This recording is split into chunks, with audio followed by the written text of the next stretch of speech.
Hola, ¿qué tal, Inca? Gracias por la invitación. Bueno, un placer estar acá un poquito con vos, poder compartir, ¿no? A las y los oyentes, para que entiendan este caso, ¿no? En primer lugar, ¿por qué este caso es un femicidio? Bueno, básicamente sobre esta problemática es la que ha girado no solo en esta nueva instancia, sino desde un principio. Bueno, como conversé en otro momento con vos y hemos trabajado desde el Observatorio de Lucía Pérez, eh, es importante poder mirar esta particularidad de los femicidios con distintas características. La violencia hacia las mujeres, eh, en determinados contextos aparecen distintas categorías. En el caso de Lucía Pérez, es lo que nosotros proponemos pensar los femicidios territoriales. Los femicidios territoriales, en contraposición a los femicidios íntimos, tienen unas características que nos obligan a mirar otras cuestiones. Es decir, los femicidios íntimos sabemos que son cuando el femicida de esa mujer o de esa feminidad es una persona del ámbito íntimo, generalmente pareja, expareja, conviviente o demás, en alguna forma de relación. Pero los femicidios territoriales, que es la categoría que invitamos a seguir pensando, a seguir analizando, son, eh, son los femicidios que invitan a pensarlos desde un nuevo paradigma para pensar la violencia machista, porque muestra otro entramado de violencia, muestra la narcocriminalidad, el narcomenudeo, cómo está implicado y cómo está también en esa trama de violencia la participación de los agentes estatales. En el caso de Lucía Pérez, del femicidio, los imputados están condenados por venta de estupefacientes, sobre todo a menores de edad, en cercanías de establecimientos escolares. Bueno, esa parte sí fue comprobada, que forman parte de una criminalidad, de acciones criminales relacionadas al narcomenudeo.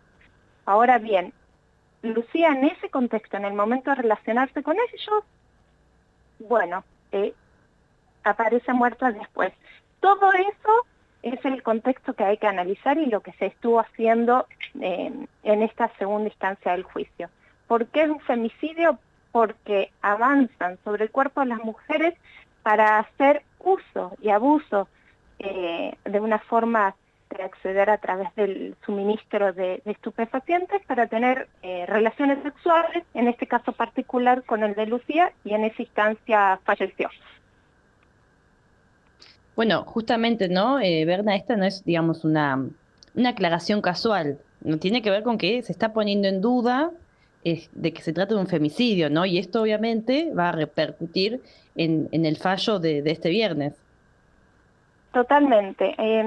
Y por eso es importante eh, volver a esta lectura de la situación. No es un caso en el que una chica conoce a un chico y en otras circunstancias, bueno, consumieron estupefacientes, fumaron porro, lo que sea, y en esa situación eh, fallece habiendo tenido relaciones sexuales. No, hay que mirar justamente todo el entramado territorial. Matías Farías no era un chico cualquiera, lo había conocido hace 2 días en circunstancias de que había pedido una nota para comprar porro. Lo que se comprobó es que a Lucía le interesaba comprar porro y él le fía a pesar de que Lucía no llegaba con la plata que disponía para comprarle. Le fía. ¿Con qué intención le fía? Generar una deuda. Y esa deuda lo habilita a pedirle el teléfono y seguir en contacto, ¿no? Ujú. Eh, bueno, Farías tiene 23, en esta instancia tenía 23 años, y bueno, le invitó a Lucía en ese sábado terrible en el que finalmente Lucía sale de esta casa ya estando muerta, habiendo consumido cocaína y habiendo sido abusada hasta en el mismo momento en el que estaba muriendo. Eso fue comprobado a través de los peritos que en el momento de su muerte estaba, vamos a decirlo, siendo abusada. Eso fue lo comprobado. Entonces, si de pronto ponemos en duda que una chica que está haciendo, no me sale con otras palabras que tal vez demasiado fuertes, pero si estamos viendo una situación en que una persona mayor de edad le da cocaína a una chica joven, menor de edad, y establece y tiene las relaciones sexuales en el mismo momento que está muriendo, si no vemos una situación de violencia en eso, es gravísimo. Sobre todo esto, viendo en el que hay implicados 2 adultos mayores, otros 2 adultos en el que, bueno, uno de los imputados falleció, pero la otra persona estaba totalmente al tanto y funcionando de campana fuera de la casa, ¿no? Sí, quizás, digamos, están utilizando, digamos, aparece el famoso consentimiento, ¿no? Como a decir, bueno, hubo consentimiento, entonces este hombre es, bueno, no tiene por qué ser condenado. Claro, y bueno, pero podemos decir que una persona que consumió a tal punto cocaína, una joven, te vuelvo a decir, que no era usuaria, que eso también se demostró a través no solo de los testimonios de la gente cercana a Lucía, sino también del análisis de su cabello, que por lo menos en los últimos 6 meses jamás había consumido o no había consumido cocaína. Entonces, en esa instancia, habiendo consumido cocaína, una joven de 16 años está en condiciones de dar consentimiento, que había consumido a tal punto que dicen que le provocó una falla cardíaca. Podemos decir, otra vez volvemos al tema de las condiciones en las que se puede reconocer que una persona puede dar consentimiento. Bueno, y además me parece que también es muy importante este concepto que vos traes, que visibilizás, que también es muy importante que se maneje, ¿no?, en los medios de comunicación esto de femicidios territoriales, porque bueno, justamente, ¿no?, tiene otro entramado, otra Sí. participación, otra complicidad, ¿no?, de los distintos, bueno, implicados, agentes estatales. Sí, por eso a mí me parece que es importante no detenernos solamente en esa instancia de un diálogo al que uno no puede acceder, ese diálogo que tuvo Lucía y Farías en esa casa. Por un lado, uno porque no puede acceder, pero también las irregularidades del proceso. Los imputados, y Farías en particular, no tuvieron una situación en la que pueda ser interpelado por la querella, es decir, presentaron una declaración firmada, escrita por la abogada en el primer proceso, y eso fue suficiente. Como en este segundo proceso no se incluyó nuevo material probatorio, bueno, nos quedamos con esa única declaración. Es decir, que la querella no pudo repreguntar sobre lo declarado. Entonces, no tenemos información sobre eso. Bien, los celulares de los imputados no fueron retenidos en el primer momento de detención, entonces se borraron todas las llamadas, todo lo que tenía el contenido de los celulares, los chips y demás, entonces tampoco se pudo acceder a ese material. El certificado de defunción de Lucía Pérez fue firmado en blanco, también por la persona que estaba en esa salita de salud a la que fue llevada. Entonces hay un montón de cuestiones que hacen al proceso de investigación en el que, bueno, son irregulares, fuertemente irregulares, ¿no? Y que además me parece que también habla de una lógica, ¿no?, que por eso hablamos de femicidios territoriales y de muchos casos, ¿no?, que se dan Así es. en contextos de este tipo. Entonces me parece que es tan importante que esta sentencia dé un ejemplo también para otros casos. Así es, por eso es importante cuando hablamos de una nueva categoría, cuando hablamos de femicidios, nos permite observar las particularidades, lo que hace la estructura, lo sistemático, y para poder analizar y poder ver. Lo que no se conoce no se ve, decimos, ¿no? Entonces, si nosotros vemos los femicidios territoriales, empezamos a ver como varios casos comparten características comunes y empezamos a ver que hay una sistematicidad.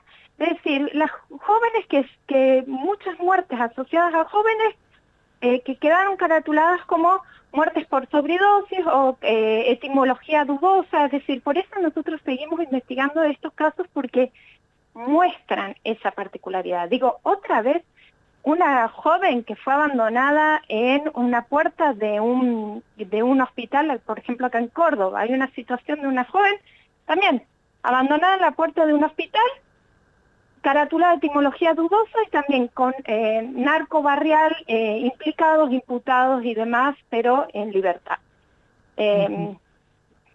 El proceso de ¿Sabes cuál? investigación En no qué otro caso también me avanza. hace pensar? María Cash también quizás se puede vincular a un caso de este tipo. Quizás, no se me Seguramente, ocurre sí, ahora. seguramente es una instancia de desaparición, pero sí, seguramente yo no me Mm, atrevería a asegurártelo porque no lo recuerdo sí. con tanto detenimiento, pero seguramente hablamos, en los casos de femicidios territoriales, hablamos de una participación del Estado, no por omisión como los femicidios íntimos en los que el Estado hace como justamente eh, una Mm. participación por omisión, es decir, con políticas públicas o con instrumentos que no funcionan o no son aplicados correctamente o no son tomadas las denuncias, bueno, por una cuestión más bien relacionada a la omisión. En el caso de los femicidios territoriales vemos agentes estatales involucrados, policías, eh, involucrados en el hecho o en el encubrimiento o en la complicidad para avisarle a estas bandas antes de que se produzcan los allanamientos. Bueno, un caso emblemático en el que también vamos hacia un segundo juicio es el caso de Cecilia Basaldúa aquí en Córdoba. Ujú. Bueno, Berta, para ir cerrando, ¿no? Me parece que es muy importante también contar quién sos, ¿no? Además de periodista, comunicadora y que formás parte del Observatorio de Lucía Pérez, que bueno, junto a Claudia Acuña y otras compañeras vienen acompañando a los padres, ¿no? Desde 2016 ustedes ya se movilizaron, después en la sentencia de 2018, digamos, está hablando alguien que conoce, que está acompañando, que está militando la causa, y eso también es muy importante. Sí, bueno, en realidad somos un grupo autoconvocado que de pronto la situación del femicidio de Lucía Pérez ya nos encontraba en la calle registrando manualmente un padrón que después justamente se institucionalizó o se formalizó en lo que es hoy el Observatorio Lucía Pérez, que y en ese momento ya registramos que los femicidios no estaban bien contabilizados, estudiados, analizados, y nos agarró en la calle. Conocimos a Marta y nos pusimos a disposición para acompañarla, pero ibas a decir algo en relación a esto y se me fue. Ah, sí, qué distinta es la mirada acompañando a las familias, mirando el contexto, introduciéndose en el tema, porque el análisis lejano, casi de laboratorio, y observando esto como casi si fuera un thriller psicológico, genera muchísimo daño. Vuelvo a decir, empezás a juntar a las familias víctimas de femicidios y empezás a hacer un entramado que es bastante más grande y difícil de explicar. Por eso esta propuesta. Empecemos a verlo en un anclaje que nos permita comprender todo lo que implica. Ujú. Claro, más que entender, sentir, ¿no? Así que, bueno, Sí, muchísimas. hay una lógica que tal vez no estamos viendo, una lógica depredadora justamente para con, para con las mujeres y feminidades que implica una trama de impunidad muy grande y bueno, eso es algo contra lo que estamos luchando y nos excede. Qué lucha, ¿no? Bueno, pero de a poquito lo vamos a ir. Me parece que armando redes es la que nos queda, ¿no? Armando redes, visibilizando, To- contando, que la gente también Totalmente. entienda, escuche. Totalmente, y Así que sobre bueno. todo esto, escuchando mucho la voz de los familiares y de las personas que están ahí habitando esos espacios. Por eso le decimos femicidios territoriales, porque el territorio no es únicamente un lineamiento geográfico, una delimitación geográfica. Estamos hablando de formas que se habitan esos lugares, de las relaciones que se establecen en esos lugares.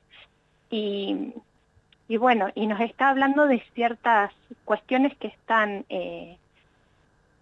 creciendo, que ahora, bueno, se habla salió en agenda lo narco, pero sin embargo lo particular de esa forma de criminalidad, del narcomenudeo, en esos centros urbanos en relación con las mujeres todavía está quedando muy invisibilizado. Bueno, Y estaremos la peor en ese parte camino se la llevan la acompañando. estigmatización de las chicas, ¿no? Digo, se está, ese no ver, ese no aclarar, facilita la impunidad. Ujú. Bueno, ¿verdad? Nina Rossini fue parte de nuestros sures, va a ser seguramente parte de nuestros momentos, porque además no lo conté, pero es chubutense. Sí, Muchísimas sí, gracias. orgullosamente patagónica. Es patagónica. Desde Córdoba en este momento, pero es Sí, patagónica. Muy bien. Bueno, Bernardina, un abrazo grande. muchas gracias Muchas por esto. gracias. Adiós.